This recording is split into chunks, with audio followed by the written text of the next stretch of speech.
రేవంత్ రెడ్డి గారికి మేము రిక్వెస్ట్ చేస్తా ఉన్నాం, ఈ జీవోను మీరు తక్షణమే తీసేయండి, ఈ జీవోను మీరు వెనక్కి తీసుకోండి. ఎందుకంటే డిపార్ట్మెంట్ వైజ్గా చూసినప్పుడు ఒక చిన్న గ్రూప్ 4లో ఎగ్జాంపుల్ చెప్తా ఉన్నా, 35 జాబుల్లో పాత రూల్ ప్రకారం 23 మంది ఆడబిడ్డలకు ఉద్యోగాలు రావాలి. కానీ కొత్త రూల్ ప్రకారం 9 మందికి కూడా వచ్చేటటువంటి పరిస్థితి లేదు. అంటే సగానికి పైచిలకు ఆడబిడ్డలకు అన్యాయం జరుగుతున్నటువంటి ఈ జీవోను మీరు తీసుకురావడాన్ని మేము తీవ్రంగా వ్యతిరేకిస్తూ మిమ్మల్ని రిక్వెస్ట్ చేస్తా ఉన్నాం, ప్రభుత్వాన్ని డిమాండ్ చేస్తా ఉన్నాం. దాంతోపాటు సోనియా గాంధీ గారికి కూడా నేను ఒక ఉత్తరం రాస్తా ఉన్నాను.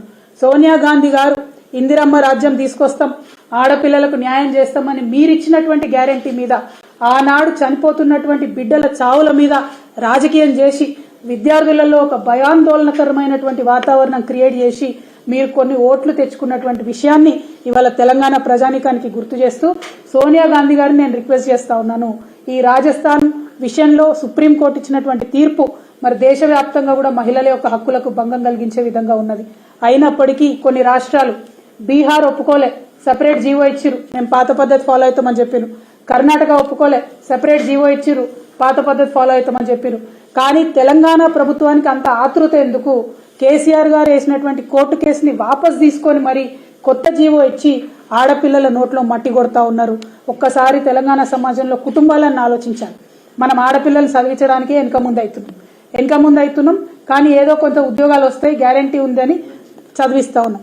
ఇవాళ ఆడపిల్లలకు వచ్చే ఉద్యోగాలకు గ్యారంటీ లేవంటే కనీసం వాళ్ళ చదువులు కొనసాగే పరిస్థితి ఉంటుందా? ఒక్కసారి ఆలోచన చేయాలి.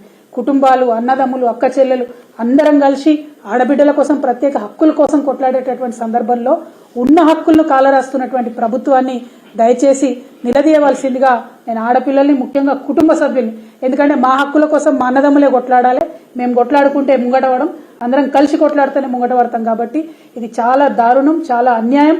కష్టపడి పరీక్షలకు ప్రిపేర్ అవుతున్న ఆడపిల్లలతో అన్యాయం జరుగుతుంది. కాబట్టి తక్షణమే ఆ జీవోను వెనక్కి తీసుకోవాలని చెప్పి రేవంత్ రెడ్డి గారిని డిమాండ్ చేస్తూ, అట్లానే సోనియా గాంధీ గారికి కూడా ఉత్తరం రాయడం జరిగింది. జాతీయ స్థాయిలో దీనిపైన మీ స్టాండ్ ఏంటి? తెలంగాణలో ఇచ్చినటువంటి జీవోని వెనక్కి తీసుకోమని రేవంత్ రెడ్డి గారిని మీరు ఆదేశించవలసిందిగా సోనియా మేడంకి నేను ఉత్తరం రాస్తా ఉన్నాను. Thank you. జై తెలంగాణ.